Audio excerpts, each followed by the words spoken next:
ESPN Radio. The good news is for Oakland Raider fans, they're still the Raiders, and it's not a far flight from Oakland to Las Vegas to support your team. I hope they all stay together. First and last, Robin Lundberg, Mike Golic Jr., and I have to say something off the sound that just played, Mike. John Gruden, wonderful analyst, exuberant all the time. But the idea, when you hear about this, a team moving, because for me, Oakland moving is a bigger deal than these other teams. I know the attendance numbers weren't great, but because I have an association with that fan base, I know the Raiders fans, they have an identity. The idea that it's a short flight, that's going to suffice for certain fans. I know people who have never been on a plane. People save up money in order to take a flight so they can go on a vacation. As far as a short flight being the way you go to a football game, to me sounds ridiculous as a selling point. Well, listen, if you're really committed to the team and have all this undying support that all these fans always talk about, you'll get on the plane and you'll make it happen, won't you? John says it. John's one of your all-time greats. You should probably follow his lead. Flight, as far as people going to Vegas as an event, that's what they're trying to sell here, right? They're trying to sell this as a destination for the NFL, not a destination for Raiders fans. No, although in John's defense, the flights from California to Las Vegas are both relatively affordable and relatively short compared to all the other flights available to you. So as far as making it a destination, it's a little bit more feasible, although I can't imagine the fans that just had their team ripped from their clutches are going to be all too inclined to go spend their money in Vegas now. Yeah, I don't know about that. The owner of the Oakland Raiders spoke about the entire situation. That was Mark Davis and the legacy of Oakland. We're still the Oakland Raiders, and we are the Raiders, and we represent the Raider Nation. As I said earlier, that there's going to be some disappointed fans and angry fans, and it's going to be up to me to talk to them and let them know why, how, and what has happened, and hopefully we can work things out and work together for the future. What are your options for 2019 and maybe even 2018? Well, we have two 1-year leases options for Oakland right now. I intend, if the fans would like us to stay there, we'd love to be there for that, and possibly talk to them about extending it for maybe 19 as well, and try to bring a championship back to Oakland. Awkward. We'll make that Straight Talk from Mark Davis. Brought to you by Straight Talk Wireless. Best phones, best networks, half the cost. Talking about staying in Oakland for the time being before they go to Vegas. Straight Talk Wireless, nationwide coverage on America's largest and most dependable networks. I'm sure the easiest analogy for that, I'm sure it was made a million times, is like a couple breaking up and then still living in the same place. It's still sleeping in the same bed. That is outrageous. I'm sure, yes, the Oakland Raiders fans, the black hole, the faces painted and spiked ironclad shoulder pads will be the kind, forgiving, understanding fans in this situation that, well, you still want to do right by them and win them a championship. What's crazy about all this, too, aside from the idea of it being a flight and that 3 NFL teams have moved in a calendar year, right? We'll get to that a little bit later and just how healthy the league actually is. But this idea with the Raiders moving and any team moving, and you heard Roger Goodell at the top, and you heard Mark Davis, I wish they would be a little bit more honest. Like this idea that they did everything they possibly could do up to a certain point, up to the point of you not making the profit that you wanted to see. Because that's really what they're doing these moves for. We all know why, and it's fine. That's fine, but be honest about it. Because it's not as if the stadium was going to explode if it stayed in Oakland. Like this idea that there was no choice. We were left with no recourse. No, you got to a point where you realized it was a much more profitable move for you and for the NFL to move the franchise. At least you thought it was. Oh, yeah, but you know they got to spin that, and they got called out. It was a 31-1 vote, so the Dolphins owner sitting there like, I wanted to do right by the fans. You realize this is kind of messed up, but listen, as far as exhausting all options, this is the same NFL that just found Tom Brady's Super Bowl jersey in Mexico. They can do a lot if they really want to get it done, and this one, they understood that, all right, we're going to have to work a little bit harder. They're going to make us work a little bit harder to try and get this new stadium. More money is going to have to come out of pocket for us. And the point gets brought up all the time that owners should pay for, their own damn stadiums or whatever it is. Yes, they probably should, but when someone is willing to help foot the bill all of a sudden, it becomes a pretty easy out. These guys got rich for a reason, and they stay rich for a reason by getting other people to put up money when they can. Yeah, and fans are sometimes rail against players and how much money they make. You have to realize how filthy rich these guys are. There's exceptions. Not that they're not filthy rich, but there's exceptions in the fact that the Mara's family business is the New York Giants. But for the most part, all of these sports teams are basically toys or paintings or something along like what you would, equate that sort of purchase with. It's a side hustle. It's basically like one of us driving for Uber. That's what running these teams are like for most of these owners compared to their major source of income. And it is. That's why I always sort of chuckle when a day like yesterday happens, when a group of fans gets so jilted and has their hopes and dreams snatched away from them. I always sort of laugh that when contract talks come up or a player holds out for money, all of a sudden they're the bad guy in all this. Yeah, and this fan base in particular, the Raiders brand fits Vegas. Like, that makes sense, the Oakland Raiders being in Vegas. But of the three teams that have moved, they're the ones that it feels, as an outsider, the most significant. Because all due respect, that's what you say right before you insult people, to Chargers and Rams fans, I don't feel like there was that much of an identity. Couldn't one of those teams have wound up in Vegas? We needed two teams to go to L.A., and you have to move the Raiders from Oakland, where they have this this heritage, and you can just close your eyes and picture it, right? We can all picture pirate ships and fans committing debauchery in the Oakland Raiders stadium. Oh, the Raider Nation is famed. Now, worth noting that this is also a fan base that's used to uprooting a little bit. Now, granted, the proximity's been a little closer, but this is the third move now for them. Started off in the AFL in 1963 to 69, or 1963 to 1981, then moved to Los Angeles in 1982, and then back to Oakland in 1995. So they're used to bouncing around a little bit. This change relative to the Raiders franchise is actually pretty normal, but in this case, you're finally taking it out of California and specifically out of the Bay Area where it's resided twice. It's just a short flight, too. I mean, you have to note that. It's just a short flight. John will probably tell you there's a Hooters around there, too, you can check out. 888-729-3776. What should Raiders fans do? Should they stay Raiders fans? Because this is the perfect opportunity. I'm not a big fan rules guy, but if there's ever been an opportunity to just say, hey, I'm picking a new team, it's when your team moves. You know what the saddest part is? The Raiders just got good. They've been miserable. They've been terrible. Like, how long have the Raiders been bad for other than you remember the Rich Gannon Super Bowl? But between now and then, just awful dreck. And now all of a sudden, they're good again, and they walk out the door. You got your quarterback for the future, spent a bunch of money on an offensive line, got young wide receiver in Amari Cooper. You've got a defensive stalwart in Khalil Mack. And they're all taking their talents to the Strip. First and last on ESPN Radio. Chris Skaggs tweets in on the 1-800-Flowers Twitter feed, Vegas hotel, $125 a night. Round trip, Oakland to Las Vegas for two, $350. 2 tickets to the game, $160. Total trip for two based on averages, $635. So based on John Gruden's comments at the top of the show about it being a short flight, people, I do believe, realize they're going to spend money when they go to a sporting event. I mean, that's part of the deal now. But that's a lot of money to spend for a sporting event. That's a whole trip. Like, that's a whole, all right, you and I are buddies. We're going to go to Vegas for the Raiders game. We're going to make a whole excursion out of it. Not hey, it's Sunday, we're going to go to the game.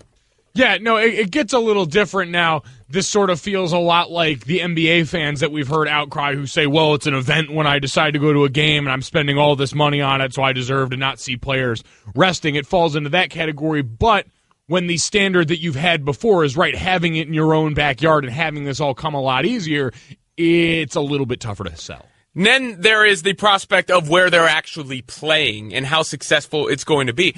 We didn't get into the hypocrisy aspect of it at all. The NFL has been the league that's like, Adam Silver's come out and said he wants sports gambling legalized. The NFL's done the opposite, taken the opposite tack.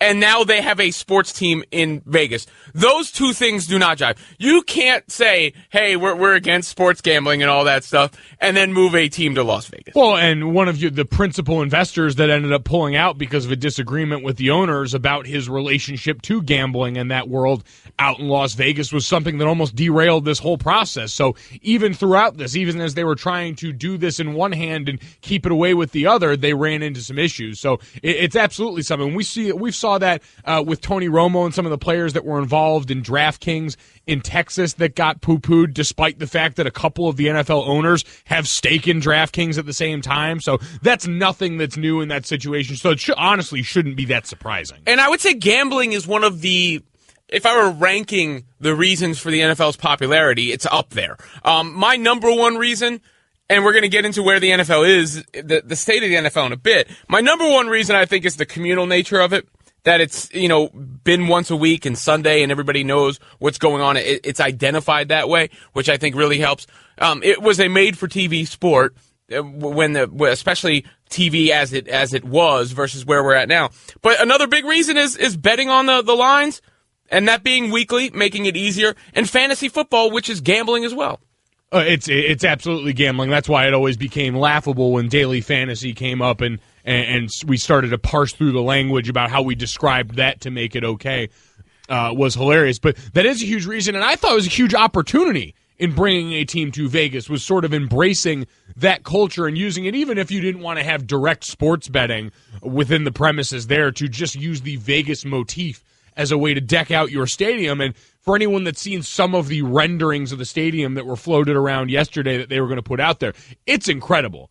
That's the one thing, and people brought that up about Roger Goodell and his legacy, which is anything that comes up when you've got these many seismic shifts within a few-year period, is also the fact that he's been a part of and been the commissioner for a lot of stadium builds, a lot of renovations, whether it's been in Minnesota, Dallas, and Jerry World, that's the most famous one there, and now we're getting ready for L.A., Las Vegas, a lot of these new decked-out stadiums that are going to be a part of the NFL that are beautiful, that are incredible, that I wonder if could be a part of taking back some of the in-stadium experience that's been lost out to a better television product. Has been a chief, has been something that his fingerprints have been all over.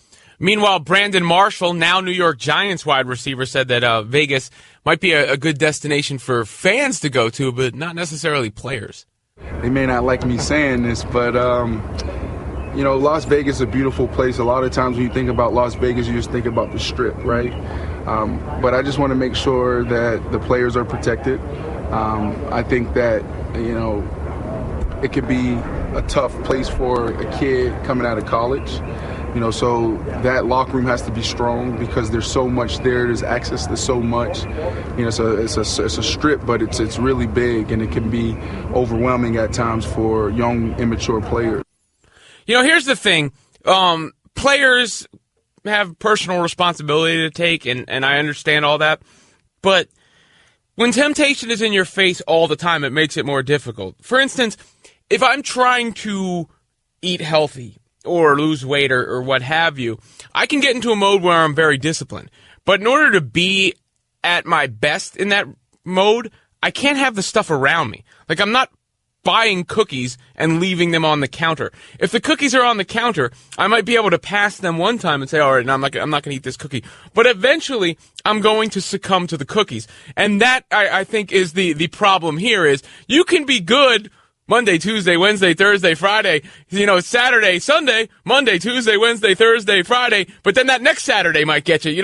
If you're exposed enough, the temptation might win you over. I'm a little blinded right now by all this cookie talk. I'm going to be perfectly honest. I had some good points in the hole, and they all just went flying away. No, in all seriousness, and Brandon Marshall, actually, to his credit and all this, cookies aside, made some really good points. Jed York, the owner of the Niners, said it was probably the best speech he's ever heard at an NFL meeting. So good to bridge that player ownership gap that we don't often see. He talked about the My Cause cleats and trying to get other programs that allow players to get a little more humanized, which I think could be part of mending some of the NFL's problems. But in relation to this, in talking about young players struggling, absolutely, Vegas is a party environment unlike anything else. Although I will say, and speaking from personal experience from this, a place I was at and a place that's won a Super Bowl and had a lot of success on the strength of certain leadership. There's been a football team in New Orleans for a long time, and that's another place where it may be a different kind of temptation, and it may be maybe I'd say still a step down from Vegas as far as the extreme of it, but it's still there and very readily accessible. I mean, the first thing when we came in for rookie minicamp that they talked about was stay off Bourbon Street. You don't need to be down there. And that's something they reinforced over and over, is understanding that that's a part of being around here, is that being a constant fixture in the scene. But it's your willingness as a professional to say, okay, I'm going to limit my consumption of that. I'm going to limit my ability to go down there. And it becomes very easy. Is if you're a young player and listen, it's like anything else. If you're a young player and you're a first-round draft pick and they find you out on Bourbon Street, down on Bourbon Street, on the Vegas Strip, they're probably just going to bring you back and do that behind closed doors and have those conversations. And if you're a young guy who can't handle that, who's expendable, you're going to find your way out of there very quickly. So it's a way for them to weed out guys who aren't serious enough about being professionals to begin with, much in the same way that Bourbon Street does for New Orleans and the Saints. Well, you have New York, L.A., Miami, New Orleans, all places that are a spot people might go to party or do it up. There's something a little bit different about Vegas, even to the point of, to call back to the flight talk. When you're on a flight to Vegas, people start cheering when you land. That's the only reason people go to Las Vegas for the most part, right? There's other reasons to go to those other places. It seems like it's the only reason. And maybe it's not only just the players that are going to be there, but the visiting teams as well. Is that something that's going to come up? Oh, the greatest. I said from the beginning, it creates the greatest home field advantage in the NFL, because the guys who are there, eventually you'll go numb to it. When you've got access to it all that time, yeah, you'll probably use it to an extent, but after a while, it becomes your everyday life. Those guys flying into town, that's fresh and new to them right there, and those temptations you can absolutely use to your advantage. First and last on ESPN Radio. All four of the Final Four coaches made an appearance. 3 of them on Mike and Mike, and one of them, because he's on West Coast time, on Russillo and Cannell. So what we're going to do is play a soundbite from each coach, and we have to determine which coach sounds like they're going to win the most, just based off of their answer to a random question on a Monday after the Elite Eight was played. You think that's a good way to determine who's going to win? I think it's really the only way at this point. We talk about how arbitrary the tournament is in general. This feels right. All right, so let's work backwards. We'll start with Dana Altman, Oregon's head coach, on Russillo and Cannell, and he talked about handling the size that UNC brings to the court. Going to be tough. Their offensive rebounding, their rebounding numbers are very impressive, and they've got, not only do they have 2 or 3, they got 4 guys in there that their depth inside, and their guards are big, their wings are big. Justin's 6'7" long, so they're just a big team. They get up and down, do a wonderful job in transition. So, our work's going to really be cut out for us. We're going to have to play big. We're going to have to get on the boards. We cannot let them offensive rebound all night and get second chance opportunities. They score enough on the first opportunity. They don't need to get a lot of second opportunities. Let's do it on a confidence meter scale of 1 to 4, with 4 being the most confident and 1 being the least confident. I actually think he sounded confident there. I mean, he didn't sound intimidated in that response. He was just like, it's going to be tough, but we're going to be prepared for it. Yeah, listen, there's the appropriate amount of coach speak in there. He gave credit to the other team and then some. He said they don't just have 2 or 3, they've got 4 or 5 really long guys. Mentioned Justin Jackson by name. That's always good. The problem is that the premise of the sound in general, you mentioned him being on West Coast time, is lazy, because so is Mark Few. Gonzaga's out there in Spokane, and he got up early to get on Mike and Mike, so I have to take him down a notch for being lazy and sleeping in. There's no days off. So 1 to 4, what do you give that one? I'd probably give it a 2.5. 2.5? All right, I'm down with that. Let's go to Mark Few next, since you just referenced him. And he was at, what was he, at 9 o'clock yesterday? 9 o'clock? He was up at 6 a.m. out in Spokane right there. That's the grind. That's D1 coaches show up to the facilities at 4 o'clock in the morning. Apparently not Oregon's coach. Mark Few, here he was on Mike and Mike talking about the defensive battle against South Carolina, as those the top 2 defensive teams left. Watching their defense we got some work to do between now and Saturday, just finding ways, if there is a way, to consistently score against it. And then they are very opportunistic on the offensive end with Thornwell and just the way they rebound, and they were getting good play out of their bigs yesterday. So I think the game's going to look a lot more like our West Virginia game than it is like our Xavier or Northwestern game. It'd be nice if it was up in the 90s. I'd be all for it if we want to make a deal there, but it's looking like it's probably going to be in the 40s and 50s or something. He sounds like he had to wake up at 6 o'clock to do Mike and Mike. Man, did he say Xavier, too? He go full X on that pronunciation right Professor Xavier. I mean, maybe he's an X-Men fan. It may be, which I'm sure is going to bump him up in your book there. I don't know, man. Really sounded like he was tempering expectations on that one. I am the first one to say under-promise and over-deliver. So maybe in that aspect I should give him more credit, but man, come out and assert yourself. You're a 1 seed. Everyone doubted you coming into this tournament. You're playing South Carolina, for Christ's sake, outside of Darius Rucker. I mean, we understand that that's their chief fan. I love Darius. Shout out to him, but, you got to have a little more confidence than that. I'll give this one a 2. I wanted a little more fire and brimstone on that one. Yeah, I might even go to a 1-5 on that one. Maybe it's because they've already gotten to the Final Four, and now that monkey is off their back. True. So, hey, anything else is gravy at this point, guys. It was a big step for them. We know the Final Four is celebrated a lot like a national title, basically, when it comes to college basketball, but ultimately we're going to need more. Meanwhile, the opponent for them, Frank Martin, who's gotten a lot of pub during this tournament. He was also on Mike and Mike, and his teams have come roaring back in the second half of games, as he was asked by that SI Kids reporter the other day. He talked about the second half. I never say we work harder than anybody because I don't know how hard everyone else works, but I know we work hard. And we go into the weight room year-round. It's relentless. My strength coach, Scott Greenewalt, who's with us in Cincinnati, is the best in the business. And then we practice. We compete. We go against each other. I've always said this. People that complain of tired legs, usually because they sit on the couch too much. The guys that are in great shape, they're always wired to go. And we do that, and then we've created a motto with this team saying, "Don't let go of the rope," and they haven't let go of the rope. I tell you what, I'm gonna let Roy Williams finish this thing out. That's my national champion pick, right there. I don't know. Wow, is that confidence? Shouts out the strength and conditioning coach. That's a weight room guy. And let me tell you what, Robin. Spoiler alert: you're always gonna win with a weight room guy.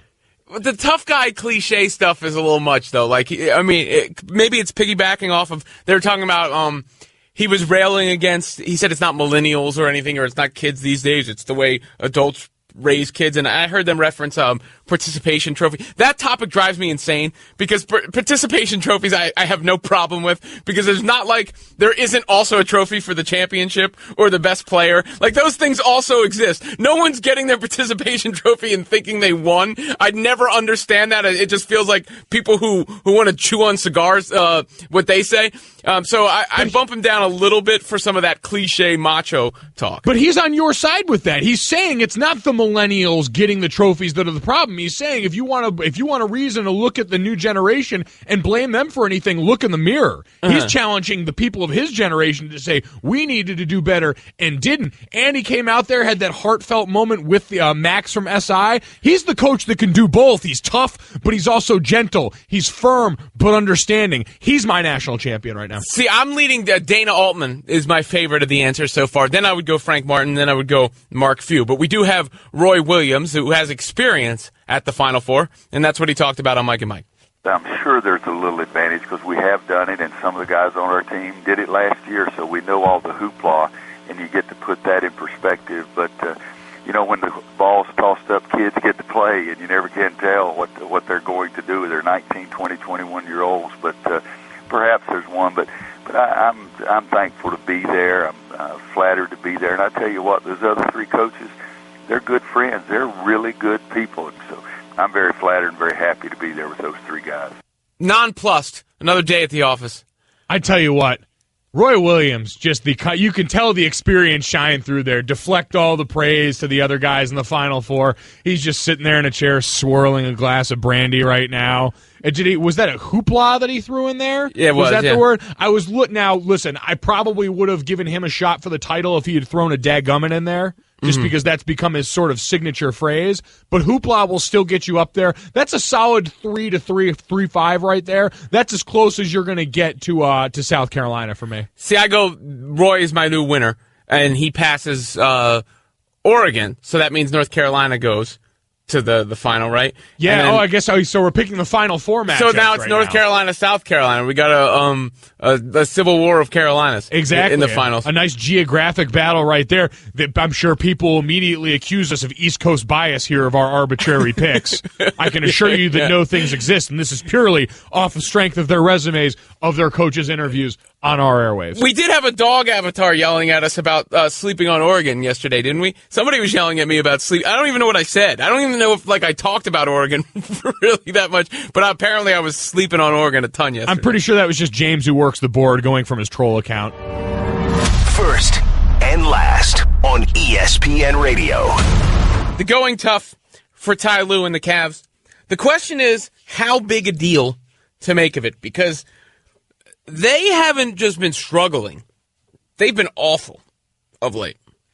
Terrible, and they got absolutely steamrolled last night, and really from start to finish, that was the story of that game, is the Spurs, albeit at home, and now the last time they had met, it had been a 3-point overtime win by the Spurs in Cleveland, this time in San Antonio. But from the outset, and with all the talk of rest, the Cavaliers were obviously going to get lambasted for this, but just never looked put together, always looked out of sorts defensively. It had continued to be the same story as it has been. The Cavaliers haven't held a team to under 100 points on the road in 2017 so far. They've continued to be abysmal there. And offensively, they scored 74 points or fewer for just for the first time in LeBron James' tenure in Cleveland since 2009. The lineup the last time that happened was LeBron James, Mo Williams, Zadrinas Ilgauskas, Delonte West, and Ben Wallace. Yeah, I remember those Cavs teams. By the way, those Cavs teams won 60 games in the regular season. It was crazy. The Spurs, by the way, to point out, on the flip side of that, they're very good. They're now 9-1 against top 5 teams in the NBA this season. The Cavaliers' defense is bad. And it's not that's not short term. That's for the season. They're bad for the season. They're 23rd in defensive efficiency for the season. To put that into context, the New York Knicks are 25th. So the Cavaliers are in the bottom third of the league. Since the All-Star break, only the Lakers have been worse defensively. And the general rule of thumb has been you have to be top 10 in both offense and defense in order to win the championship. The one exception, and this bodes, I guess, well for the Cavs, is it was the 2001 Lakers who were not good at all defensively during the regular season, and that was the ultimate flip switch team because that team went 15-1 in the playoffs. So I think it's somewhere, Mike, when you watch this team, between panic and not a big deal at all. I mean, you can make the joke that they're resting right now. They're still resting to get ready for the playoffs. But this just started happening where they're playing at this level. The defense has not been great all year, but they just started to be abysmal as of late. They were very good for a good portion of this season. So why now, right? Is it because you're adjusting to new pieces, or is it most likely because, yes, you want to say that the number 1 seed is important. By the way, the Boston Celtics are now the number 1 seed in the Eastern Conference by half a game, to note. You want to say that's important, but I don't think in their heart of hearts they really believe it's all that important. And the season, how many times do we go over how long the NBA season is? For a team that's been there now, they were there last year and had long runs in the playoffs 2 years in a row, this being the 3rd year, that can be a grind. And for a player like LeBron, who's so used to going there on an annual basis, this has to be like senioritis in a sense, where you're waiting for that final bell to ring so you can go home for summer. Well, it does, but I feel like it's that way for all of the new NBA champions on that team because LeBron James isn't the guy you worry about in all this. And now he left the game a little early last night. I saw got hit in the, took a shot to the back and ended up leaving. I mean, the game was out of reach at that point, so it's purely precautionary. But he's not the one you worry about being able to turn it on when it matters. And even now, he's been consistently the only real source of offense for this team. It's the rest of those guys that tasted the fruit for the first time last year and now going into it maybe believe that when they can get there, they can just turn it on, but are finding out quickly that, and may find out abruptly, once they get to the playoffs, that limping in is probably not the way to go. And I can understand if it's a calculated move and you're deciding to rest, but when you are out there in a game like that against another top quality team and you just throw in the towel that early on in the game because the shots weren't falling for them early. This is a team that right up there with Houston takes a lot of three-point shots and lives by that style of offense. When those weren't going down early, it took the wind out of their sails completely, and San Antonio executed time and time again, lethally, surgically on offense and defense, and just completely put them out of the game. And it's much easier to defend when you're making your shots because the other team has to take the ball out of the basket and then inbound it, from the baseline rather than the carom comes to them and all of a sudden they're in transition and you're in rotation. Here was LeBron James afterwards. Well, the way we've been struggling, this is the last team that you want to play. A well-oiled machine like this, so they exploit everything that you're not doing well at that point in time in the season. And right now, we're just not playing good basketball. So, we got to figure it out. And I'm still confident in the bunch. Confident that we can turn things around. But right now, it's not frustrating. It's just it's something you just got to figure out as a veteran ball club and as a group that wants to do something special again. And so we got a couple of days until we get back at it. And we do have to be careful about going crazy in the moment because we tend to do this with LeBron teams. We had the Cavs panic moment in December this year? I think there was one in December, and then it all was good. And now we've got one right now.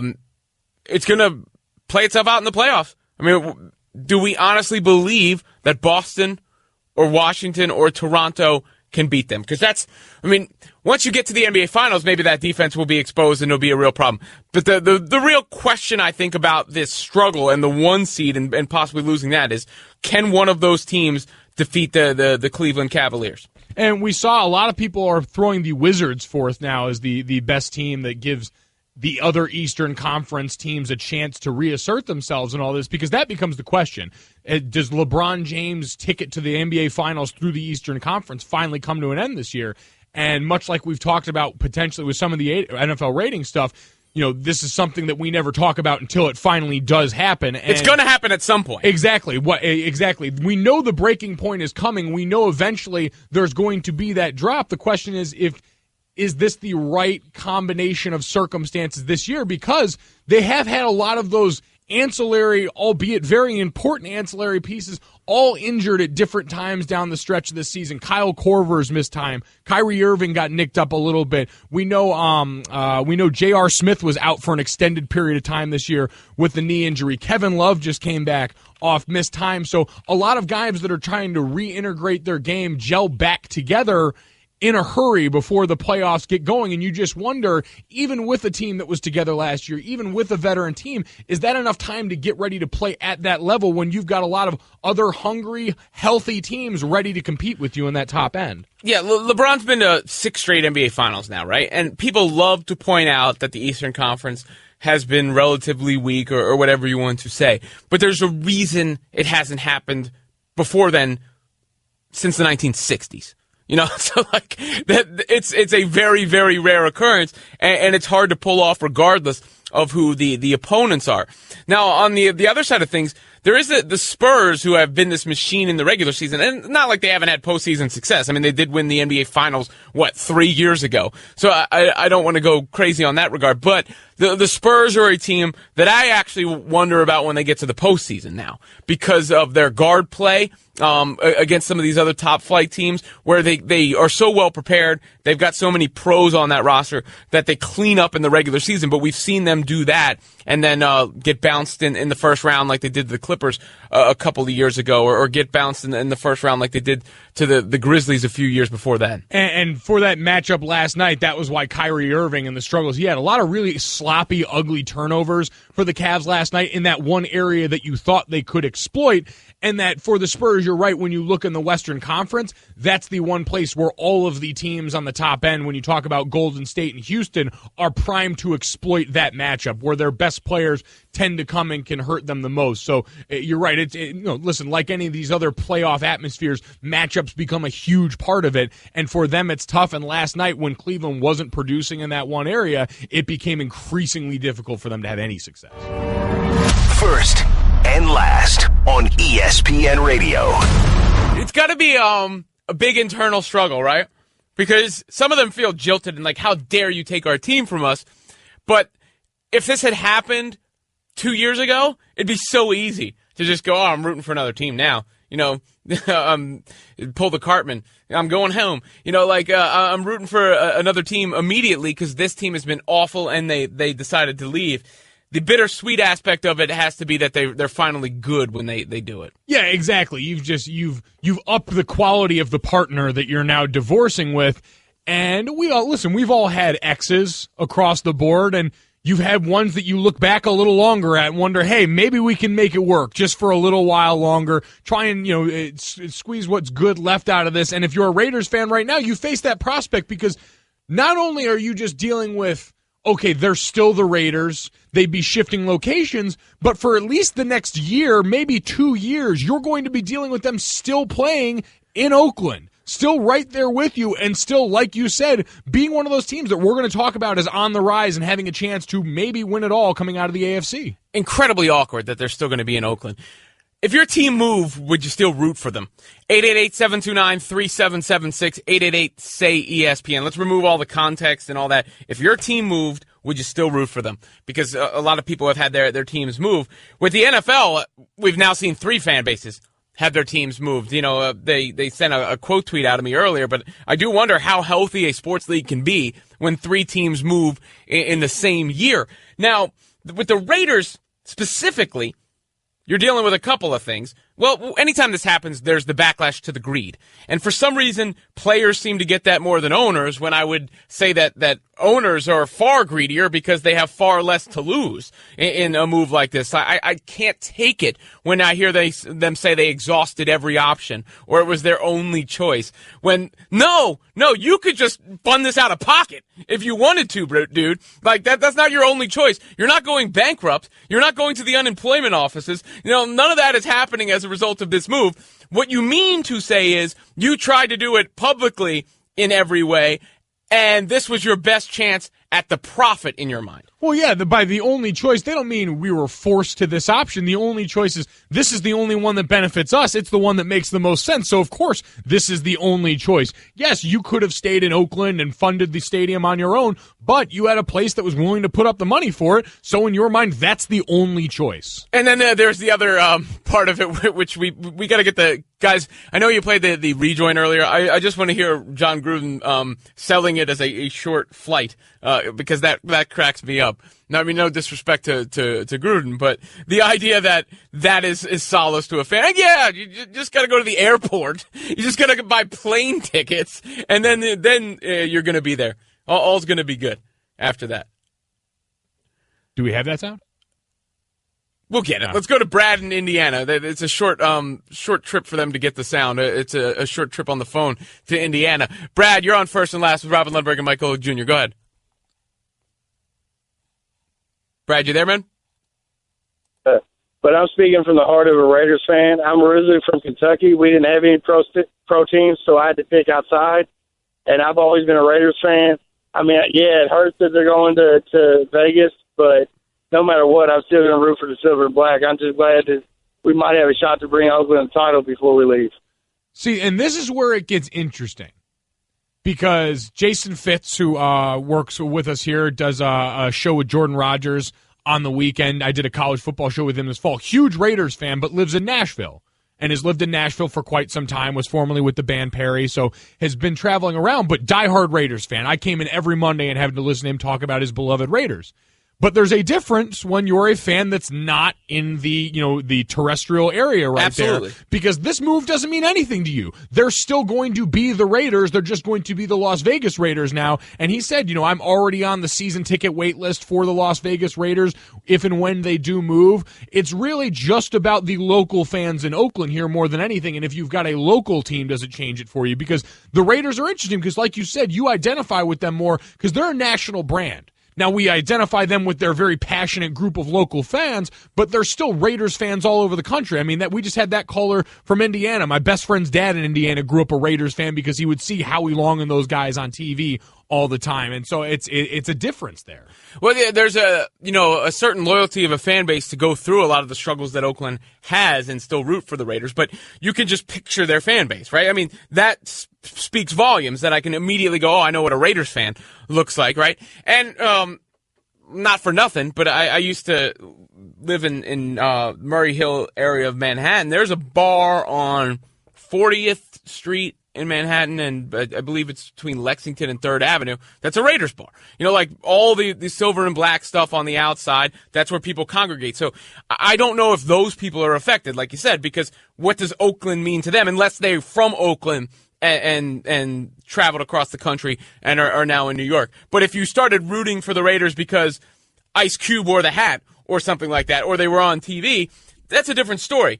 If you're actually there in that city and you consider yourself a part of that clique and that group, that black hole, then those are the people I think it's going to be really tough for, even if John Gruden does say it's a short flight to Vegas. Yeah, and I guess for me where it gets really interesting is because that would be the group that you would argue is probably the most passionate about the Raiders.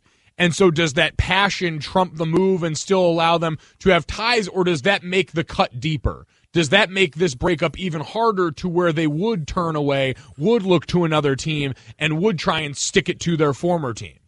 Let's go to Gabe in Vegas. Gabe, I guess you could be rooting for the Las Vegas Raiders pretty soon. You're on first and last. Go ahead. Thanks for having me, guys. Yeah, I'm not calling to say how I'll miss a team because if they're from my city. I'm welcoming a team. It is awesome. Vegas is going to love having the Raiders. But I'm a diehard Cowboys fan. I'm not leaving the Cowboys. I'll just have a second team. Cowboys are my team first and foremost, and then the Raiders will be my AFC team. I'll root for them whenever they're not playing the Cowboys. But I will say I have a very good friend in Oakland who was very sad about this. They love their Raiders. They're very passionate about the Raiders. The way he described it to me was saying it's like they left Oakland already, and they came back, and then they left again. He said it's like it's like seeing your wife cheat on you, then you welcome her back, and then she cheats on you again. He's like, I don't know if I'll root for them or not, but he said we'll see. He said he has to see it to know what he'll feel first and foremost, though.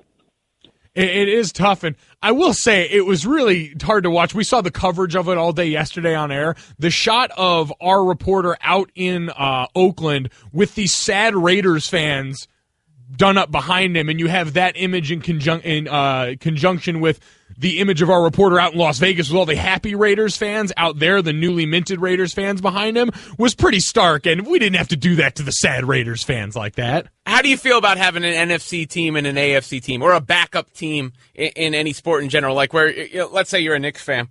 They're not going to be in the playoffs, so you always have the other team that you root for when it comes to the postseason. Generally, I am completely opposed to that, but when it's in your backyard right there and you want to say I'm going to root for them because they're the team right there nearest to me, I can understand that a bit more. I'm willing to bend my usual stark line. First and last on ESPN Radio. Now, would you still love your team if they did relocate like the Oakland Raiders have done, the third NFL team to do so? What does that say, by the way? I know I've referenced that a few times throughout the show, Mike, but does that mean anything to you? I'm not saying necessarily it means the NFL is in trouble, but it's not the kind of thing that exudes health and vitality, that three franchises are moving within a year. No, but it also shows, I think, where they've placed some of the value because they've been we talked about it before with Roger Goodell and part of his tenure being about these different stadiums, and I left Atlanta out of that before, was getting a new stadium too, but a lot of it's tied to we're committed to upgrading the facilities for a lot of these teams, and if you're not committed to being a part of that, then we will take our business elsewhere, and we believe that we're strong enough to sustain it. We believe that the markets that we've introduced those teams are strong enough to sustain it.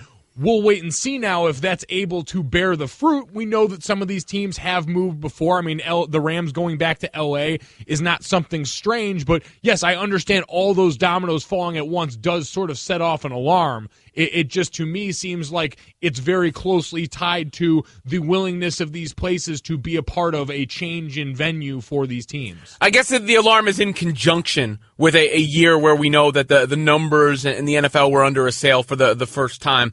And Roger Goodell actually had to come out in Mike and Mike, what was it, last week, and talk about changing some things because they noticed the viewership going down a little bit. The Vegas spot itself is interesting because it's a destination, no doubt about that. I mean, I could see people building a trip around going to an NFL game. Hey, we'll go out on Friday night, and the last thing we'll do is go to a Sunday afternoon game.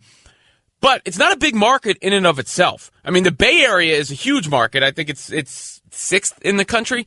Don't quote me on that, but it's close to that. Meanwhile, Las Vegas can't be, I mean, it's barely in the top 50, I would imagine. No, but if you're looking at, like, it's one thing, yeah, if you're talking about bringing a television market into it, maybe, but if you're looking at population and trying to grow a terrestrial fan base, you're dealing with almost 200,000 more people that reside in Las Vegas than they do in Oakland, and so maybe that is part of it of saying, or we're willing to eat the loss of that local group, the passionate local fan base, in exchange for what we know we can drive up as a destination and maybe make more of a market for the television product, because this is a place that just hasn't had sports traditionally ever, and now is going to get both a hockey team who is kind of miffed about the place of the Raiders coming to Las Vegas now and a football team.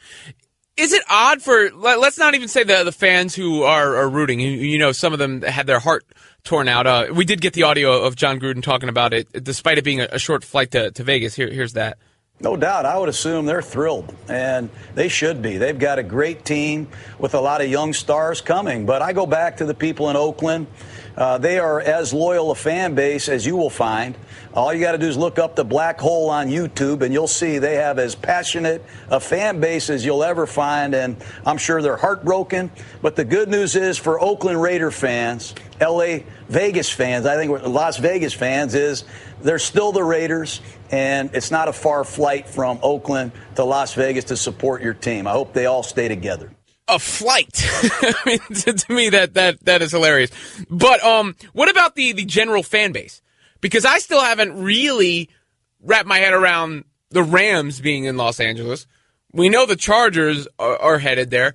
And Oakland feels the realest of all these because it feels like the most jarring move because they have the biggest identity. Is there something to be said about how it affects just the general fan, where the landscape of the league that you rooted for or that you followed has changed, where you talked about earlier, as the game is trying to adapt to the health concerns, because the health concerns are a real threat to the long-term vitality of the sport.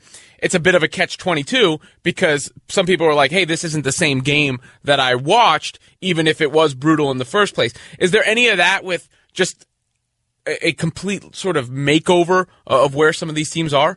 I don't think so, just because for most people outside of the local area and outside of the teams, they're concerned about their team and their team only. So if your local team moves, then it's an issue for you, but everyone else is more worried about their squad, and a lot of these teams have such national fan bases. I mean, James, who's on the board for us, is a Rams fan and said he's still a Rams fan now, much like the Oakland fan from Indiana that we just had on the call.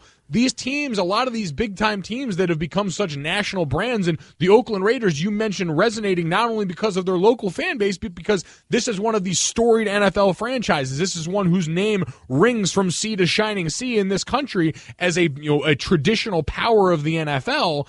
And so you have to wonder if they're strong enough as that national brand to sustain something like this. If your team moved, would you still root for them? 888-729-3776. Let's go to Logan Not that one. In Ohio, Logan, you're up next here on First and Last. Go ahead. Yeah, lifelong fan, the Raiders. Love the show, by the way. Got to let you guys know that. Anyway, lifelong fan, and you have to follow Oakland. Even if you live in Oakland, you got to follow them to Vegas. I mean, if anything, be mad at the mayor. She's the one that didn't get it done for him. And the Oakland A's, the baseball team's going to be right next, asking for something to do with this. I mean, I'm pretty sure they had sewage leak into the dugout. I mean, the stadium is trash. You can't have a professional sports team playing in an area like that. I mean, it's like having a minimum wage job, and you work harder than anybody and work more hours than anybody, and you're trying to afford an apartment, and they just never give you more money. So you got to move on. See, this is where it gets interesting in a lot of sports senses, because I tweeted yesterday and said it's always funny to me that in a broad sense, a lot of fans will side with ownership when it comes to players wanting more money, players wanting to be paid their worth, because usually ownership represents the interests of the fan because they represent the team, forgetting that ownership can do something like this. They have the capability to cause the most harm to you when it comes to your team. But that usually doesn't exist locally, and that's why you'll have a lot of local fan bases cape like that, because they're close enough to see a lot of the warts that exist at the level where it actually affects the change on their team. And this can hold true for this situation now, to where fans are saying, well, you need to stick with them, be mad at your mayor for not getting it done, when I'm sure people around there will saying, we're happy our mayor didn't stick up the taxpayers for money, the way now we're looking at Vegas and saying, all right, we know there's going to be a hotel tax, there's certain things that make it cloudy for me, but are they leveraging against the taxpayer here to get this done for them, knowing it's going to be a payoff in a certain other way? So it's interesting, the local versus the national broader sense when it comes to a lot of these issues with teams. Yeah, the stadium is clearly a problem. Enough people say that. At the same time, it seems like he really bought the spin coming from the NFL side of things to immediately go and blame the mayor for that, because there are also, concerns in Las Vegas of the opposite ilk, where I saw an article. Now, I don't pretend to know where all this funding is coming from and what the pot is exactly, but I did read a side-by-side comparison about how, because of budgetary concerns in Vegas, they are having to expand the size of classrooms. Meanwhile, there's a $750 million stadium being built, and some people are going, hey, these two things shouldn't exist at the same time. Callers are on the Shell Pennzoil Performance Line, First and Last, brought to you by Pennzoil Synthetics, taking synthetic motor oil performance to a whole new level. Make the switch to Pennzoil Synthetics today. Shelby in Houston, you're up next here on First and Last. Go ahead, Shelby. Hey, guys, love your show. So I can tell you about in '96 when the Oilers went to Tennessee, I despised them immediately. And listen. Yep, go ahead. I tried to, try to adjust, try to stay, the love you blue, but just couldn't do it, especially since they took the name to Tennessee, and that didn't last but 2 years. And, of course, all the players, basically, they were close to the city. They eventually kind of withered away, and it was just couldn't stand them and didn't even watch them. Yeah, and that does get interesting when the identity changes like that too. And we've seen it some places when the Browns left originally and became the Ravens and all that stuff. When the identity changes, I feel like it's a lot easier to make that break. But when you have a team with the same logo, with the same everything else, does that make it harder just because of that constant association? Yeah, I mean, for Raiders fans in Oakland, I would just imagine it's tough because there is that identity. Now, you have different types of moves, too. I mean, I think with San Diego moving, that's still probably the closest market to where the Chargers were originally. You had the Nets move from Jersey to Brooklyn to really rebrand themselves, but that's just a few minutes away. So there's different moves and different contexts for them. But to me, it's a perfect jumping off point if you want to switch teams, and I could see why it would be difficult for some fans, especially homegrown fans, to continue rooting for that team. First and Last on ESPN Radio.